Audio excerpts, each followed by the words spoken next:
अखिल जगत स्वामी साम सदा शिव मल्हारी मणिमल्ल संहारक ऐश्वर्य प्रदाता शक्तिदाता जय दुरी गणाधीशित आदिरुद्र श्री मातंड भैरवा।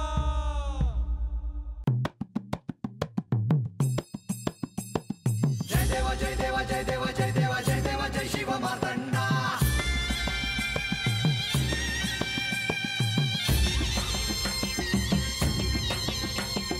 जय देवा जय देवा जय देवा जय देवा जय देवा जय शिव मातंडा। हरिवर्धन मल्हारी तुझी प्रचंडा।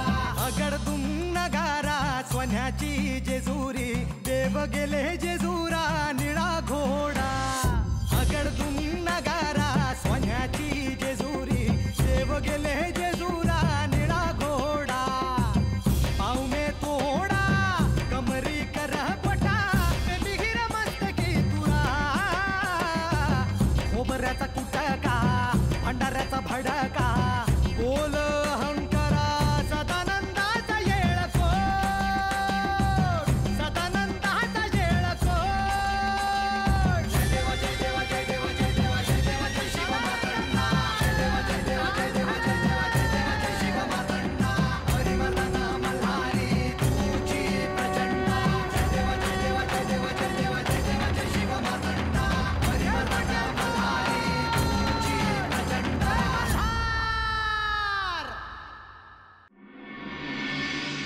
रंग्या ए गंगे कुठं होता तुम्ही? आत यायचं नाही होय? देव होते म्हणून नाही आलो। बरं भानू एक बरं झालं का तुझी आणि देवांची भेट झाली। वय मला तर लई भ्या वाटत होत। ब्या तुला आणि कशाच ब्या? वाड्यापतूर देवी येऊ देतात का नाही म्हणून। ह्या लगीन करून हाता आले होते तेव्हा बी असंच घडलं होतं। बरं भानू मी म्हणलं होतं का नाही देवी रागावले असतील म्हणून। वय र पर माझंच चुकलं। मी त्यासनी असं सांगायच नग होतं का मी येत नाही म्हणून। पर झालं ते झालं आता आलो आहे ना हात। आता तुम्ही दोघं बी हातच राहा। काय नग त्यासनी गावातच राहायची जागा बघायला सांगते। हात राहिले ना तर काय काम नाही करायचे ते। हे माझं म्या बघीन जाय गा आणि मी देवासनी सांगणार आहे माझ्यासाठी काहीतरी काम द्या म्हणून। वय रंग्या आता चांगलं काम कर आणि सुखाचा संसार कर। करीन तर कधी? माझ्या माग किरकिर लावू नको तुला सांगून ठेवते गंगे। पर जाऊ दे उद्याच उद्या बघूया। आधी जेवायचं बघाय हवं। वय वय मला बी लय भुका लागल्या त्या।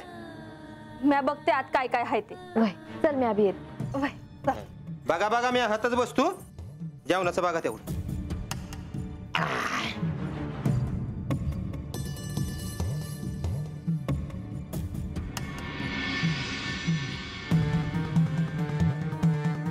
बानू जेजुरीत आली आहे। तिला गडावर प्रवेश नाही पण तुम्हा सगळ्यांच्या आग्रहाखातर मी तिला इथे स्थान दिले आहे।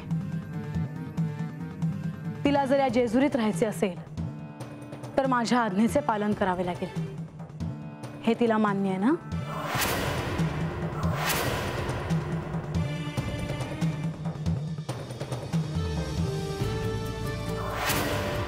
तुम्ही असे का पाहता आहात? मी विचारले की बानूला माझ्या आज्ञेत राहावं लागेल हे तिला मान्य आहे ना? आधी जे नियम होते त्याचे तिला पालन करावे लागेल हे तिला ठाऊक आहे ना? म्हाळसा या आधी जसे नियम होते तसेच नियम राहणार आहेत। बानू देखील या नियमांचे पालन करेल। मी देखील पंधरवड्यातून केवळ 2च वेळा बानूला भेटायला जाईल। हे सारं काही आधी सारखंच असणार आहे। आशा करते की सारं कधीतरी आधी सारखंच व्हावं। म्हाळसा तू अशी का वागत आहेस? बानू बद्दल तुझ्या मनात असलेल्या क्रोधामुळे प्रत्येक वेळी तुला जसं दिसतं ते तसंच असतं असं नाही। एका क्षणी सारं काही विसरून मी स्वतः तिला येण्याचे आमंत्रण दिले होते। हे विसरलात तुम्ही? नाही म्हाळसा, ते न मी विसरलो आहे ना बानू. आणि ह्यावेळी देखील ह्याच साठी ती गडावर आली आहे.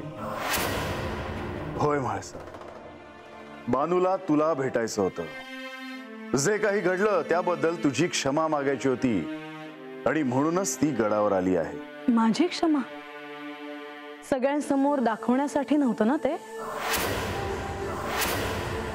नाही म्हाळसा, बानूला खरोखरीच तुझी क्षमा मागायची होती. त्यासाठीच तिला तुला भेटायचं होतं. तिच्या वागण्यात कोणताही दिखावा नव्हता, पण तुला ते कळलं नाही. क्रोधाच्या भरात तू तिला प्रवेश नाकारलास. हो, माझ्या जागी दुसरं कोणीही असतं तरी त्यांनी हेच केलं असतं. होय, इतर कोणीही असतं तरी त्याने तसंच केलं असतं. पण तू इतरांपेक्षा वेगळी आहेस. तुम्हाला काय म्हणायचंय मला समजलं नाही. म्हाळसा, आता मी तुला कसं सांगू की तू पार्वती आहेस, बानू जयाद्री आहे आणि हे सारं तूच दिलेल्या वचनासाठी झालेलं आहे. तुम्ही असे शांत का?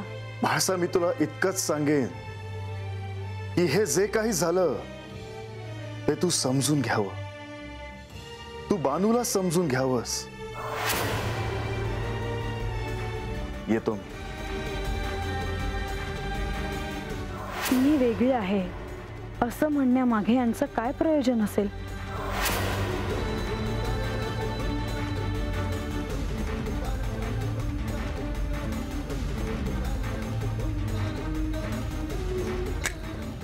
नारायण नारायण.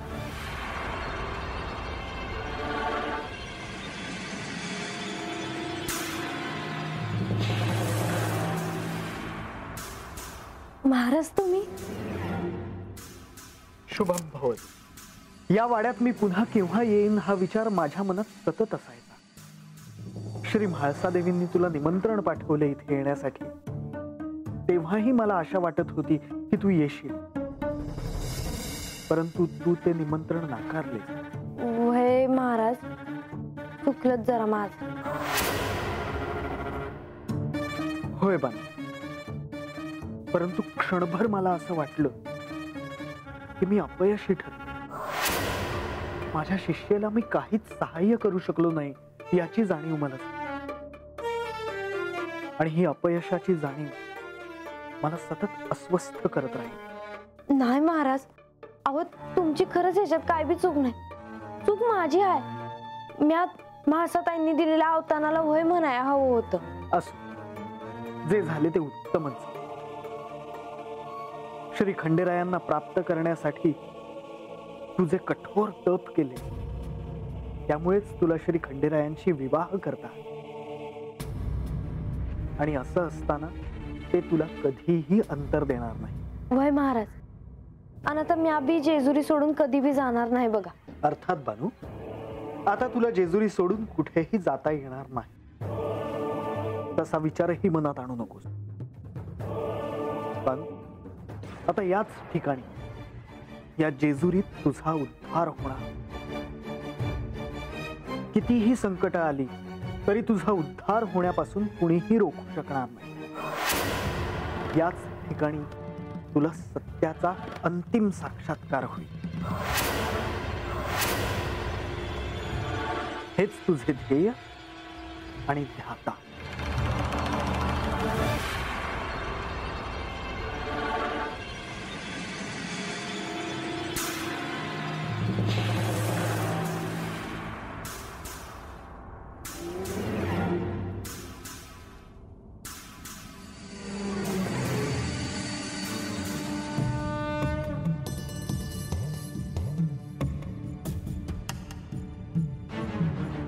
तिम्माशेठ, देवा, अहो काय हे? आपण इथे येण्याचे कष्ट का घेतलेत? सेवकांकरवी निरोप पाठवला असता तर आम्हीच आलो असतो. नाही तिम्माशेठ, मी मुद्दामच तुम्हाला भेटायला आलो आहे. तिम्माशेठ, तुम्ही इथे आलात तेव्हा मी गडावर नव्हतो. तेव्हा आपली भेट होऊ शकली नाही. आल्यानंतर देखील गडावर जे काही घडलं त्यात मला तुमची भेट नाही घेता आली. तेव्हा तुम्हाला वाईट वाटू शकतं आणि म्हणूनच मी मुद्दाम तुम्हाला भेटायला आलो आहे. देवा, आपण असं म्हणू नका. खरं तर कोणतीही पूर्वकल्पना न देता आम्ही इथे आलो आहोत. मी इथे नव्हतो.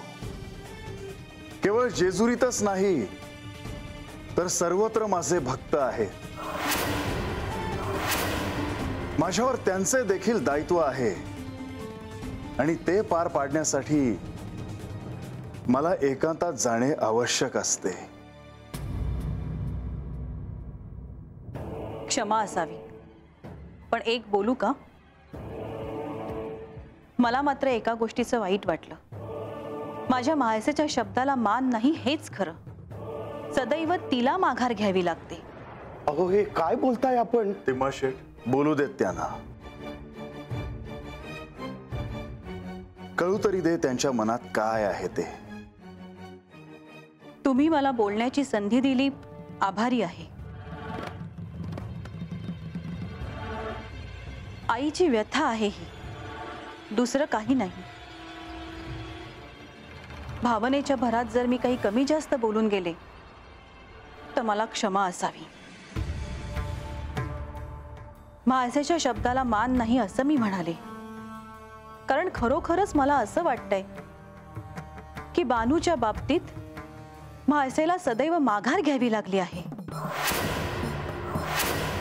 कारण या साऱ्यात केवळ आई म्हणून मला एकच काळजी वाटत राहते की तिचा अधिकार हा अबाधित राहावा. तिच्यापासून तिचा अधिकार कोणीही हिरावून घेऊ नये. एक आई म्हणून तुमची म्हाळसेविषयी वाटणारी चिंता मी समजू शकतो. तिचा अधिकार हा तिचाच आहे. म्हाळसा आणि बानू या दोघींनाही त्यांच्याच कक्षेत राहावं लागणार आहे. त्यात कोणीही हस्तक्षेप करणार नाही. ज्याचा जो अधिकार आहे तो त्याला मिळणारच. माझ्या लेखीचा संसार सुखाचा व्हावा, अजून मला काही नकोय. तसंच होईल.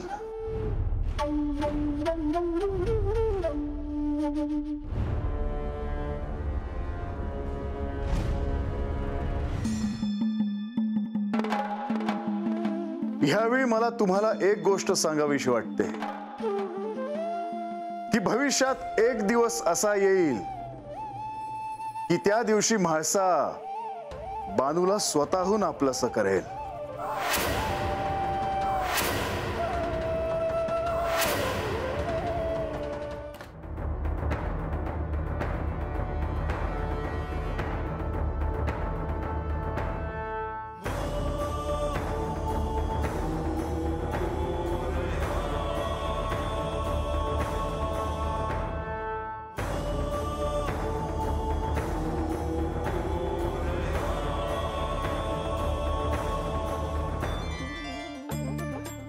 कोण आहे बरं? ओळख नाही, मला नाही ओळखता येत. मी तुझा गणेश माते. तू आहेस तर थांब, मी तुला आता बघते. मला पकड गणेश, मला थांब. पकड, मला पकड, मला पकड माते. मला पकड पकड, मला पकड पकड.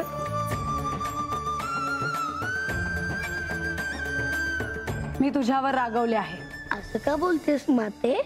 मी आलो ते तुला आवडलं नाही का? आत्ता आलास मातेला भेटायला? तुला इतक्या दिवसात मातेला भेटावं असं नाही वाटलं? मातेची आठवण देखील नाही आली तुला? काहीच नाही वाटलं ना तुला? नाही माते, मी तुझ्यापासून लांब असलो की मला आठवण येते, पण मला भेटायला काही येत नाहीस तू, हो ना? मला ठाऊक आहे तू बाणाईवर रागवली आहेस. तिच्यामुळे तुझा रागराग झाला आहे. मला असं वाटलं की तू एकांतात असेल तर तुला बरं वाटेल. अगदी मोठ्यांसारखा बोलतोस. पण एक सांगू, तू माझ्या जवळ असलास की साऱ्या दुःखातून मी सहज बाहेर येते.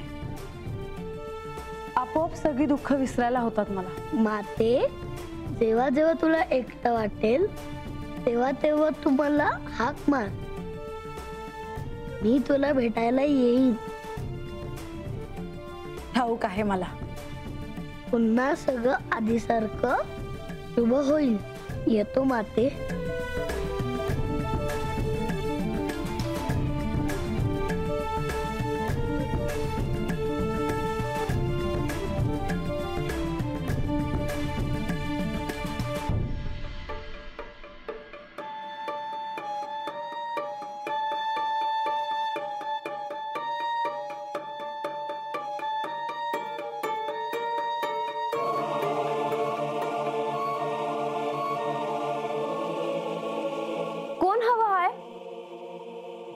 जी मी राघोबा गडावर होतो जी चाकरीला, आता मला हात पाठवला आहे. तुम्हासनी काय हवं नग ते बघायला सांगितलंय. पर हात तर ते बंडोबा कामाला असतात जी, पर आता त्यासनी दुसरीकडे पाठवलंय. आता मला सांगा जी तुम्हाला काय हवं नग ते. होय. काय नाव म्हणलं तुम्ही तुमचं? जी राघोबा. हा राघोबा. कसं आहे मला काय बी लागत नाही आणि हात मी माझी कामं स्वतःच करते. आणि तसं काय लागलं तर गंगी असते, रंगा असते. जी तुम्हासनी पाणी हवं का? बसा वाईस मी आणते. नग नग नाही जी नाही. अहो आम्ही चाकर माणसं, काय लागलं तर मी घेईन ना. असं वागणं बरं दिसत नाही. तुमची सेवा करायला मिळावी आम्हासनी अजून काय बी नग बघा. अहो राघोबा, या वाड्यावर येणाऱ्या समध्या पाहुण्यासनी काय हवं काय नग हे मी बघतीया. हात आलेलं कुणी बी न जेवता जात नाही बर का. जी तसं ऐकलंय म्या. पण नाही एक सांगू का जी, जी म्या तुमच्याबद्दल लय ऐकलं आहे. तुम्ही कुणाला काय हवं नको सगळं बघत असता, समध्यांची काळजी घेतायसा, कुणाचं बी मन दुखवत नाही. आज मला तुमची सेवा करायला मिळाली हे माझं भाग्य आहे बघा. काय लागलं तर हाक मारा जी, येतो म्या. जी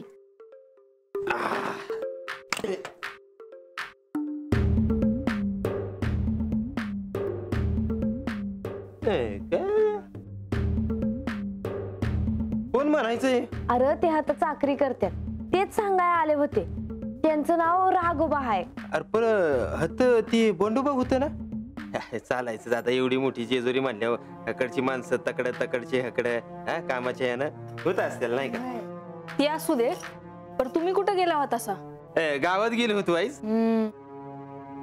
होय ग बानू, मला ऐकाय मिळालं का हात न गेल्या धरणं म्हणजे मागल्या येळाला नाही का आपण आता होतो तवा धरणं आता आख्यानच झालं नाही म्हण.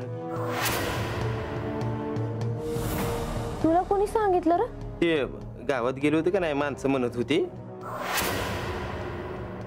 वय का असल, पण महाराज तरी काही म्हणलं नाही तसं. महाराज आलं होतं वय. चला हे एक बरं झालं म्हणजे आख्यान झालेलं नाही. अरे असं कशा पायी म्हणतोयस? अगं असं काय करते आज, म्हणजे आता तो हात आहे म्हणल्यावर आख्यानात जी जी काय होईल ती समज तुला कळेल. म्हणजे देवान संग कैलासात कोण जाणार, माळसा देवी जाणार का तो जाणार. अरे आता काय बी नाही बघ मला त्याच. आणि देवांच्या पायाशी येऊन त्यांची सेवा करायला मिळते हेच माफ आहे माझ्यासाठी. आता त्यांच्या संग कोण जाणार याचा विचार बी करत नाही मी. तुला ढीक करत नसेल ग विचार, पण समध्यांच्या मनात तोच विचार आहे ना, आहे का नाही, म्हणून तर आख्यान आहे.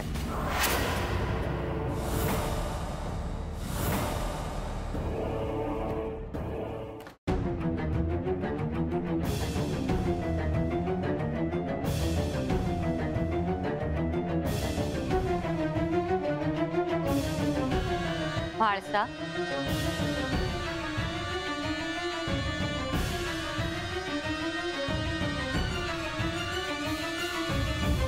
आज तुमची पुन्हा भेट झाली. होय, पण तू काहीतरी विसरली आहेस. मी काय विसरले? मागच्या वेळी आपण भेटलो होतो तेव्हा मी तुला सांगितले होते की तुझ्या या म्हाळसेच्या रूपाबद्दल एक सत्य आहे. हो आठवलं मला. आणि त्याबद्दल तू श्री खंडेरायांशी बोलणार होतीस. मात्र तुझं बोलणं झालेलं दिसत नाही. खरं तर तुम्ही योग्यच बोलता आहात. मी यांच्याशी बोलणार होते, पण आजकाल मला देखील विस्मरण व्हायला लागले आहे असे दिसते आहे. जेजुरीत जे घडते आहे त्यामुळे कदाचित तुझ्या मनातून हा विचार निघून गेला असावा. मात्र ह्यामुळे सत्य काय आहे ह्यापासून तू अजूनही दूरच राहशील. आणि असं होऊ नये म्हणूनच मी तुला तुझ्या रूपाबद्दल जी गोष्ट आहे त्याची कल्पना दिली. मग तुम्हीच का नाही सांगत मला याबद्दल काही? कारण मला असे वाटते की ती गोष्ट तुला श्री खंडेरायांकडूनच समजावी. हो, मी आता हे विसरणार नाही. मी उद्याच यांना याबद्दल विचारते.